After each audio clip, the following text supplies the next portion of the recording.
Hey babe, can you open up a window? It's kind of stuffy in here. Sure, no problem. Ooh, babe, the window almost just fell on me.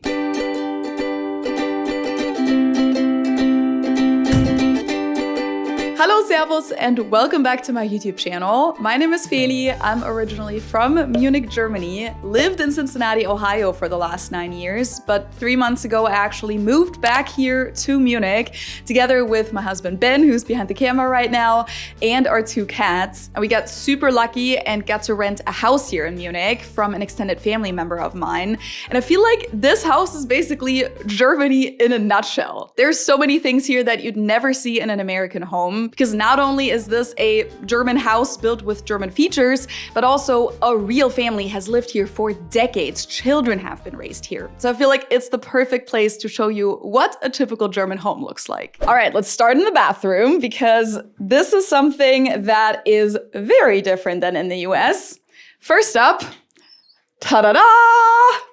I wasn't lying when I told you guys about this. I actually have a whole video on my channel where I talked about how Germans pee differently. It literally says, bitte, so please don't do this, don't stand. You're supposed to sit instead. And I also like how they perfectly put the details. And then it says, danke, if you sit down. You'll see this in a lot of German households and also in public restrooms sometimes. Germans don't really want men to stand while peeing, especially if they're in a home. I mean, if you're at a urinal, that's fine. But if you're at home, it's just a lot cleaner if you sit down. And supposedly it's healthier too. I mean, not that I know a whole lot about it, but this is something that you'll see a lot in German households. Then, of course, we can see that the flushing system is kind of built into, well, in this case, it's not quite the wall, but like this little shelf situation, but often it's in the wall. And the toilet is floating instead of like sitting on the ground like most American toilets do. It's kind of not a great time. Izzy, come on.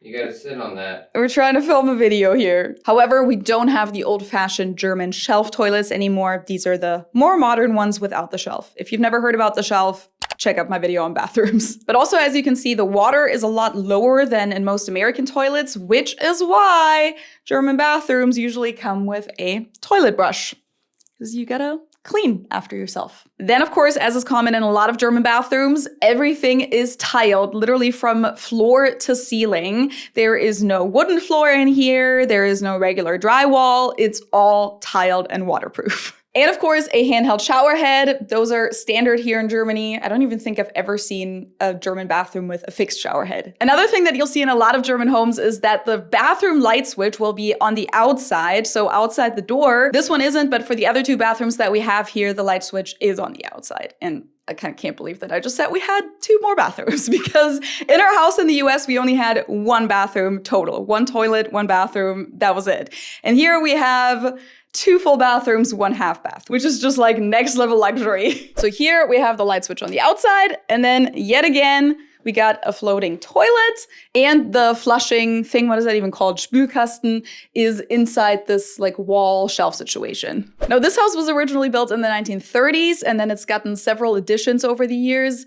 And right now it's not exactly like freshly renovated or anything like that. That's also why we're not showing you the entire house, because this video isn't exactly a entire house tour. A lot of parts of the house aren't really presentable right now, not yet at least, but that's fine for us because we're also given the freedom to kind of renovate a little bit here and there, which is awesome for us.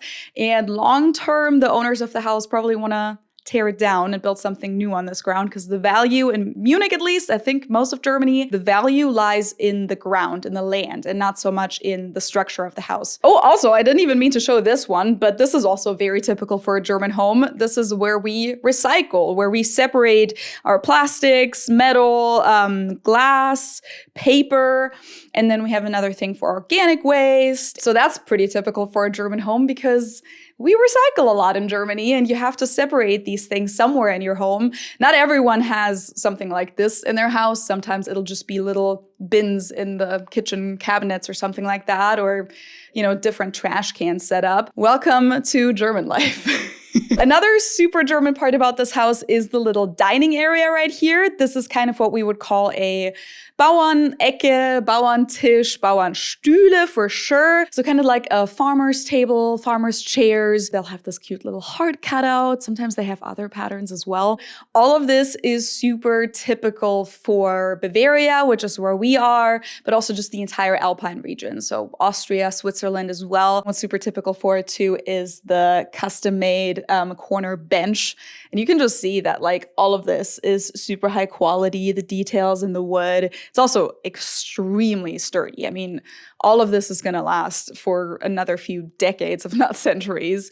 And I think what's even more typical is this table usually is just round. I think that's the more typical shape, but it did come with this extension here in the middle, so we put that in for now. But usually it's just like round and just a cute little corner, perfect for breakfast, I mean, for all meals. But I just always think of like a breakfast corner when I see these places. And I think the style basically continues into the kitchen too. This is like pretty traditional farmer style. And I think Ben and I are actually gonna paint the cabinets eventually. Don't judge us for it. We're allowed to do it. So yeah, we're probably not gonna keep it as is. We're also probably gonna put contact paper on the counters eventually. But that's not what I wanted to show you in this kitchen, because the highlight in here and what makes it even more German than the design alone is what's in this drawer.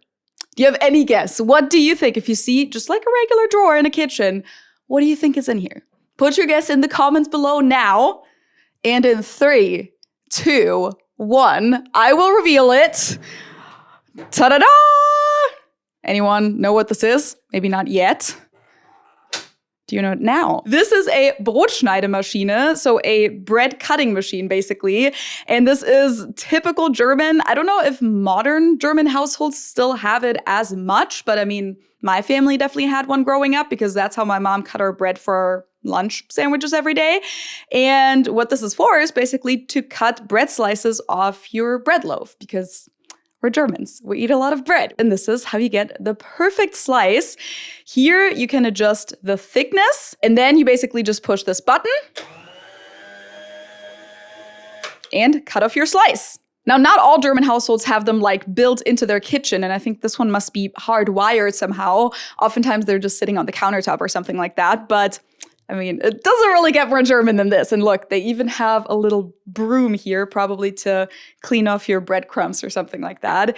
We haven't actually used it yet because I'm just not used to cutting off bread slices anymore. Like, I lived in the US for 9 years. I feel like I don't really have the habit of buying bread loaves anymore, but I probably should, because this would make it a lot more fun.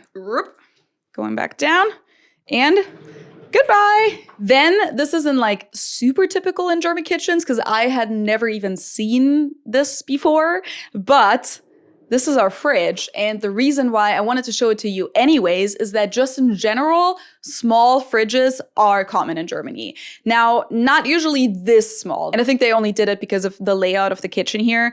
I've heard from people that this is usually just a bar fridge. So I think it's like a beverage fridge that's used in restaurants and bars. But that's also why we got ourselves a second fridge, an American fridge with an ice dispenser. But this is the OG fridge, I guess, in this house.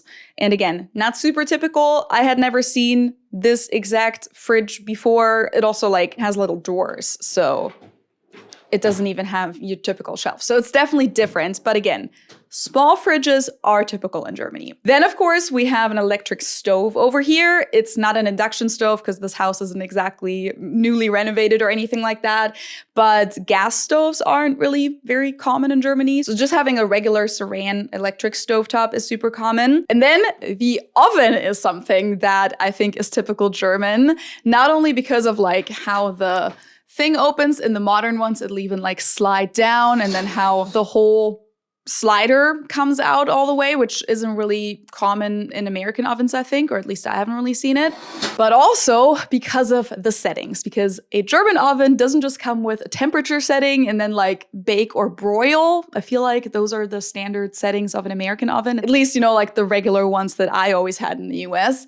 And this is also a super regular one. This isn't like a fancy oven. I mean, pretty standard, but you will have all of these different settings right here. And on frozen food or in recipes, it'll tell you exactly which setting you're supposed to use. These symbols are something that you're gonna have to learn over time. I know that Ben has already asked me several times when he was making like a frozen pizza or something, and he didn't know which of these symbols to use. So we got Umluft, so like air circulation. We got Ober-Unterhitze, so top and bottom heat.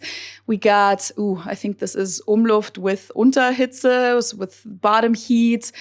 I think this is like the grill function. This one I don't even know. I'm not quite sure if there's a little piece gone here. I think all the like wavy ones are either grill or pizza functions. This is bottom heat. This might be defrosting. Then I think this one's cleaning. And then this one's just the light.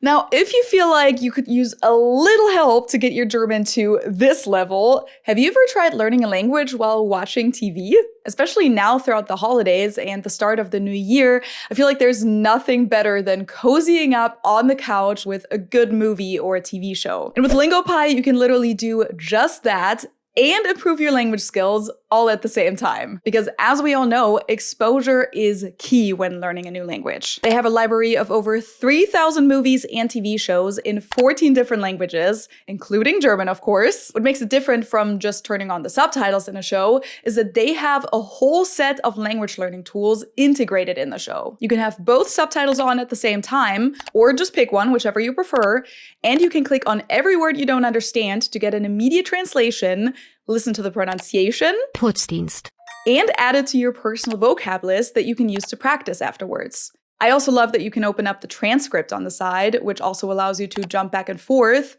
Here you can adjust the speed from beginner all the way to full speed. You can loop sentences if you want to hear them a few more times, practice your pronunciation, and get grammar explanations whenever you need them. You can find anything from historical dramas like Toyland to typical German crime shows like Vapo Berlin to popular German YouTube content like the Ask a Cliché series. I personally love that format. They also have lots of German music on here. You probably recognize this banger. Lots of educational content, TED Talks, German tutorials, news in easy German.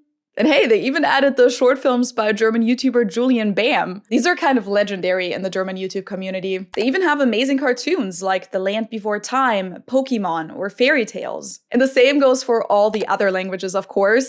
In Spanish, they even have live group lessons included in your subscription. I know that a lot of you have language learning as a resolution for 2026, so why not get started today and integrate it into your daily leisure time? And with my personal link down below, or you can also just scan this QR code, you can first try LingoPie completely for free for 7 days, and then my link will get you a 55% discount on the annual plan, so more than half off. I also put the link and everything you need to know in the description. Then, of course, this wouldn't be a German household if we didn't have a water kettle. This is a pretty old one. Don't judge us for that one. And I think every German household has these leaf-patterned bowls. I don't know where the actual bowl for this is. I think we have that too. This is like the saucer, I guess. But is this a thing in the US too? Do like traditional households have these leaf-patterned dishes? Then I feel like this entire section is typical German through and through. Let's start with the windows. You guys probably have heard about the windows, seen them in my videos and other content in real life, but German or European windows are a little bit different from American windows. They can open up like a door. Okay, now I gotta move all of our Christmas decorations. Doom, doom, doom, doom, doom. And yeah, this one I think can open up 90 degrees, but a lot of other windows can open up even further than that, which is awesome for lüften, which is something that Germans love to do, airing out the place basically, because you just like open it all the way up for 5 minutes, open up the other windows as well. Air will basically get exchanged and it's healthy, it's refreshing, it's great for the brain, fresh oxygen, 10 out of 10 recommend. Then the windows can also tilt like this if you just want a little bit of air coming in, but not quite as much. And then, of course, just close them again. Then another really cool feature about German windows is this blackout feature, which we call either Rollladen or Jalousie. So basically, they're built-in blinds that are on the outside of the house. Not all German houses come with these, but a lot of them. If I had to guess, I would say at least 50%. In our house, actually, not all windows have them, but most windows do. And not only does this help with like blocking out the light, but it also helps with insulation, especially in the winter, but also in the summer when you want to keep the heat out. It helps with acoustics, so sound not coming in. And I don't know, they're really heavy duty. Then I feel like the windowsills are even typical German because these are usually a lot deeper than windowsills in the US. And instead of like them being made out of wood or part of the window framing, they're usually made out of marble or like some type of, solid rock material. So that's something that's very common in Germany. And then, of course, we're going to go one level down. This is our heating system. We don't have central air in most German homes. So a lot of German homes don't have any air conditioning at all. If they do have air conditioning, it's usually mini splits, so the units that are attached to the wall. And for heating, it's very common to have radiators. So this is one of the radiators. We have them in every room. Some rooms have several. And this is where you set your level from 1 to 5. In the basement, we have a unit where we can set the general temperature for the whole house. And these basically just have hot water flow through, and they're really warm if you touch them. It's awesome. The cats also love laying on the windowsills above these because now in the winter, the windowsills get nice and warm too. So perfect for a cat. But yeah, this is basically how they then heat up the air. A lot of newer German homes also have floor heating. So then they'll either only have floor heating, meaning it's built in underneath the floor, or they'll have a combination of radiators and floor heating. Especially in bathrooms, floor heating is amazing. Okay, now we're in our laundry room in the basement, and I feel like this is kind of similar to what I said about German ovens. German washing machines too just tend to have a lot more settings than American washing machines, especially when it comes to temperatures. So if I set it to Baumwolle, so cotton, it'll then give me all the different temperatures. I can go from 60, 50, 40, 30, completely cold, all the way to 90 degrees Celsius. I'll put the Fahrenheit units on the screen. And here I can adjust the Umdrehungen, so like the rotations per minute, meaning that if you have something that's really dirty, you want it to spin a lot faster. And if you have something more delicate, you want it to spin less. So you can adjust all of that, super detailed on here. You can also adjust the time. And then of course you have all your different programs.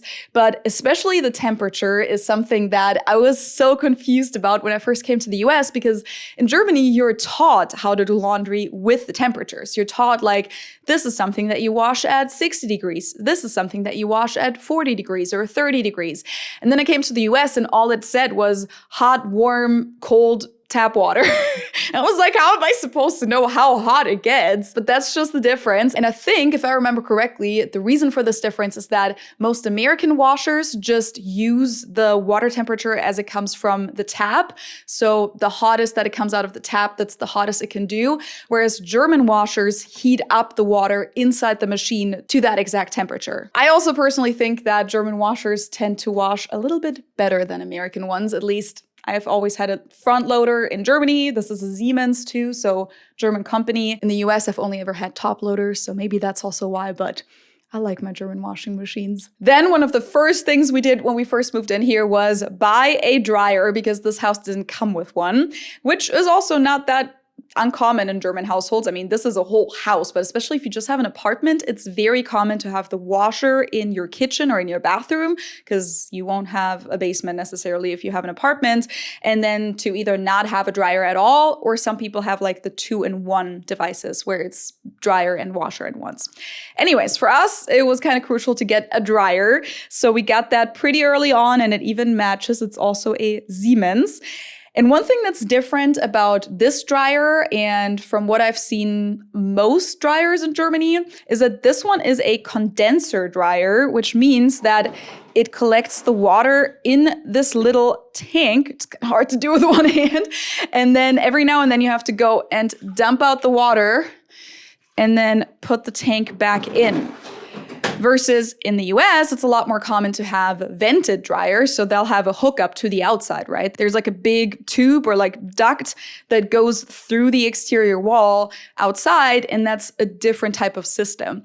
And I don't know if that's why, but we've also definitely noticed that the German dryer is a lot slower. And the same goes for the dryer at my parents' place. They're just like not as quick and efficient at drying. And my best guess is that it's because of the type of system that it uses.